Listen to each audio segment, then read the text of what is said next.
Mula sa dilim, isang hindi kilalang tao ang biglang sumangkot at walang awang tinundukan ang mga kalaban, at ang taong iyon ay walang iba kundi si Alaric, isa sa mga kilabot na leader ng 5 major organizations. Agad niyang tinulungan si Jack, na noon ay nasa alanganing sitwasyon na. Ngunit kasabay ng pagdating ng tulong ay ang isang masamang balita, bagamat nailigtas ni Alaric si Jack, naiwan naman si Noah sa kamay ng mga kalaban. Ano ang kapalarang naghihintay kay Noah? Ito ang tatalakayin ko ngayon, kaya kung handa ka na, tara at simulan na natin. What's up mga Coops, Manga Moto nagbabalik. Record of Ragnarok spin-off, Jack the Ripper Case Files Kabanata 55. Blessing in Disguise. Sa pagsisimula ng kabanata, kahit nag-iisa na lamang at napapalibutan ng mga kalaban, nanatiling masayahin at kalmado ang ating bida na si Jack. Naguluhan ng mga enhanced humans, nagtatanong sa kanilang sarili kung ano ang meron sa kanya, dahil sa kabila ng panganib, tila ba nababaliw na ito sa tuwa. Napatingin si Monk, hindi makapaniwala at nagtataka kung ano ang nakakatawa sa ganitong pagkakataon. Sa gitna ng tensyon, humingi ng paumanhin si Jack. Binanggit niyang si Monk ay labis na minahal ng mga tao sa kanilang bayan, tinitingala bilang isang ama. Ngunit ngayon, ang parehong taong itinuring na haligi ng bayan ay siya ring nagtaksil sa lahat, at sa harap ng kanyang kalmadong anyo, tila walang bigat ang kanyang ginawa. Habang pinagmamasdan ito, natatawang sinabi ni Jack na hindi niya kayang tapatan ang kabaluktutan ng isipan ni Monk. Para sa kanya, napakalalim ng pinaghuhugutan ng taong ito. Agad namang gamatong si Coquetress, nagbiro patungkol sa sama ng ugali ni Monk, dahilan upang magnitngit ito sa galit. Naglabasan ng mga ugat sa kanyang leeg at noo, tanda ng matinding puot. Hindi pa rito nagtapos si Jack, tuloy-tuloy ang pang-aasar.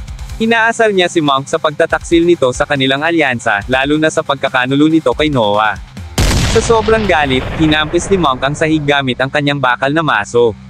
Sa lakas ng hampas, nagkabitak-bitik ang sementadong sahig at bumigay ang mga lumang linya ng tubig ng distilleria. Ngunit sa kabila ng lahat, hindi man lang kumurap si Jack. Maging si Coquetress ay nagpayo kay Monk na maghinay-hinay, dahil luma na ang pasilidad at maaaring tuluyan itong gumuho. Subalit sa halip na makinig, pasigaw niyang sinabihan si Coquetress na manahimik. Wala na siyang pakialam, kahit pa isa ito sa mga dapat niyang sundin anuman ang iutos sa kanya.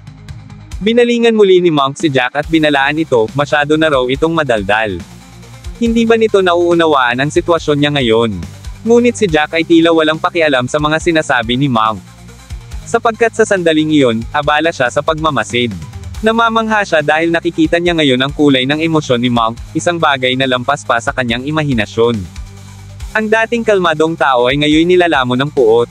Subalit isang bagay ang kinagulat ni Jack, saan nga ba nanggagaling ang matinding galit na iyon? Tahimik siyang napaisip bago tanungin si Monk. Sagot ni Monk, kailanman ay hindi mauunawaan ni Jack ang kanyang nararamdaman.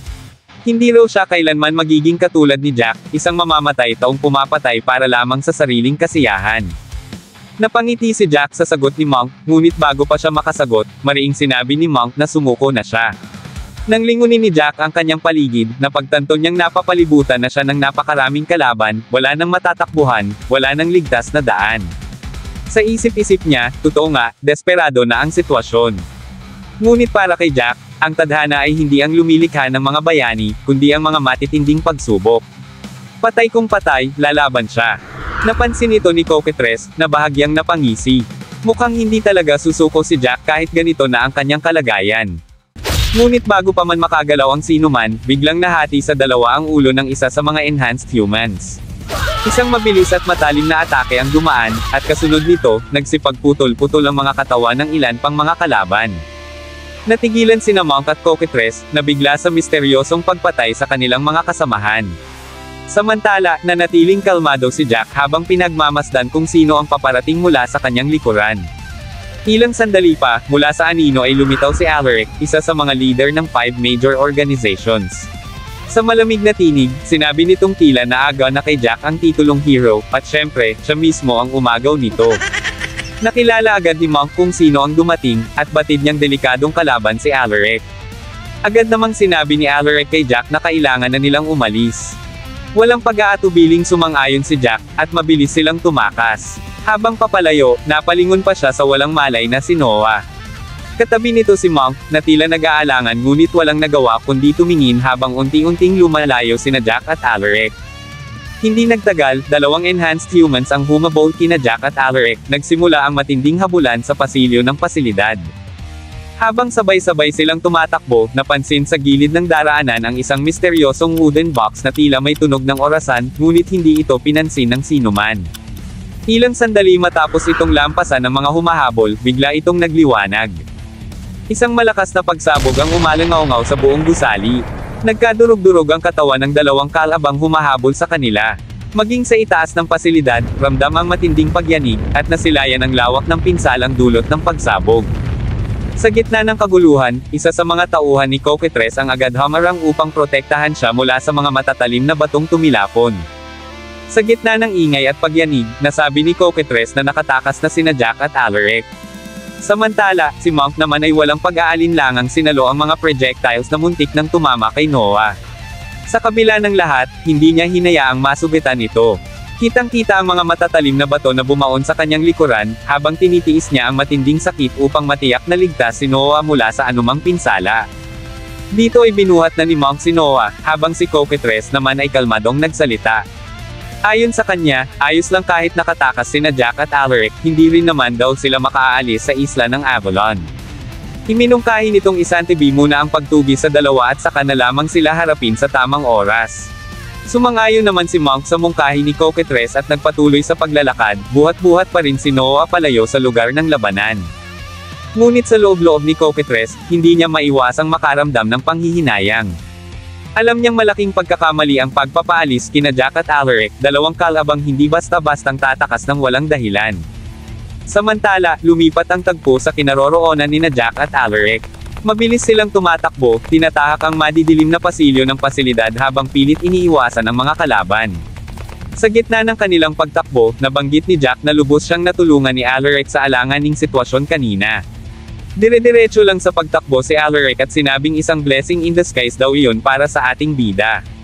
Napailing si Jack, napangiti, at itinama siya, hindi skies kundi disguise. Mali-mali man si Alaric sa mga sinasabi, hindi maikakailang maaasahan ito sa oras ng labanan.